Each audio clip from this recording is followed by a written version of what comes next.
suite de notre cours configuration du plan et de l'espace.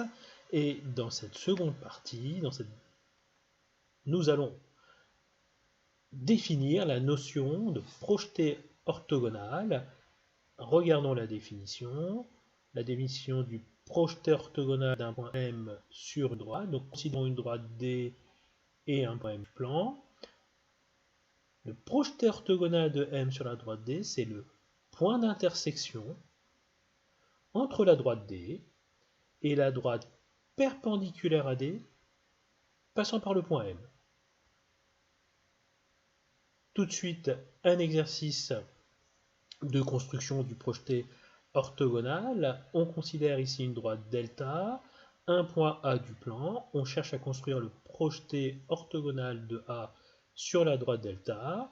Donc il s'agit de construire la perpendiculaire à delta passant par A.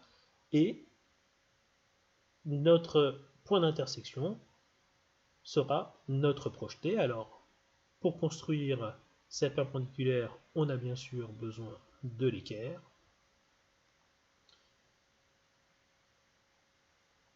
Positionnons correctement notre équerre sur la figure.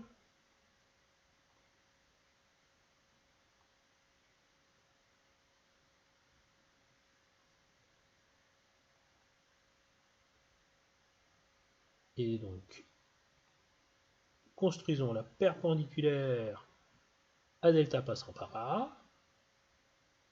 Voilà.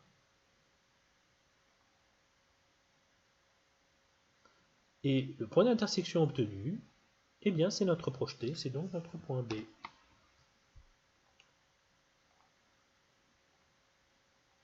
D'accord? On va coder la figure. Et donc, B, c'est le projeté orthogonal de A sur delta. D'accord? Le projeté orthogonal de A sur delta. Alors un cas particulier, si on cherche à construire le projeté d'un point qui appartient déjà à delta, eh bien, il est évident que le projeté orthogonal, c'est lui-même. Si on place un point M sur la droite, le projeté orthogonal de M sur cette droite, c'est lui-même. Une propriété concernant le projeté orthogonal d'un point sur une droite. Le projeté orthogonal de M sur D, c'est le point de D le plus proche de M. D'accord? Donc, on a ici notre dessin. Le projeté orthogonal de M sur la droite D, c'est le point de la droite D le plus proche de M. D'accord? On va le démontrer. Pour le démontrer, rien de plus simple. Donc, notre point H, c'est le projeté de M sur D. D'accord? On a bien construit notre projeté. Autrement dit, la perpendiculaire à D, passant par M, et on prend le point d'intersection. Et donc, ce qu'on veut chercher à montrer, c'est que si on prend un point P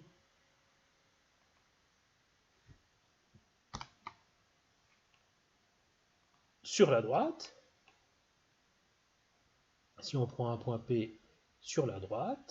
eh bien la distance MP, elle est plus grande.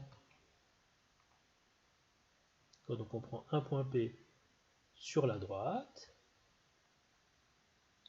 et donc ce qu'on cherche à démontrer, c'est que la distance MP ici, est plus grande que la distance MH. D'accord? C'est ce qu'on cherche à démontrer. Eh bien, c'est très simple. Il suffit de considérer ce triangle MHP et de donner sa nature. Eh bien, il est évident que le triangle MHP est un triangle rectangle et que MP, c'est l'hypoténuse. D'accord? Et que MH, c'est l'un des côtés de l'angle droit. Or, on sait que dans un triangle rectangle, l'hypoténuse, c'est le plus grand côté. L'hypoténuse, c'est le plus grand côté.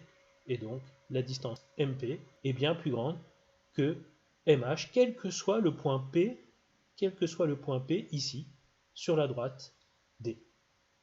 On a donc bien ici le plus court chemin, la plus petite distance entre le point M et la droite delta.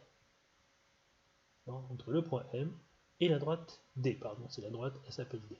D'accord? Donc écrivons notre démonstration, puisqu'ici on cherche à faire notre démonstration.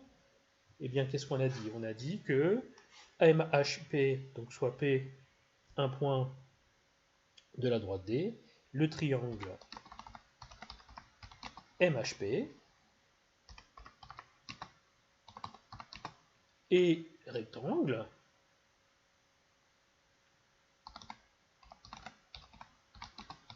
en H. Donc,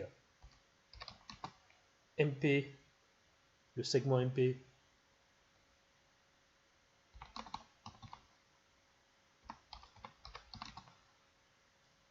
est l'hypoténuse de ce triangle.